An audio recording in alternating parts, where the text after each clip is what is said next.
Okay, when you come down the driveway, you'll see this red and white barn. You can just pull here and it'll be dark, but the bathhouse is there. You'll see it here clearing the trees here in a second. The light should be on.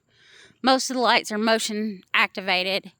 It's to the side there, that little building there. There's the two doors facing me are half bass. The two doors that are out in the field are full bass.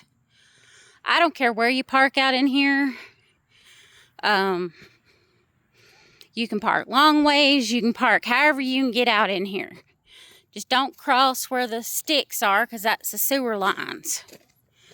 You can pull down in there, past the cedar tree, turn around, park yourself in there. It doesn't matter to us. There's not a whole lot of people here. We got one camper. And even if there was, there's still plenty of room. You're not in any of the sites. There's your 30 amp hookup. We'll lay the water hose out here by the 30 amp hookup. Yeah, I told them.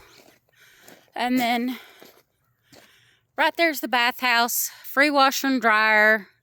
Free ice machine in the back. And 2 house bathrooms with showers.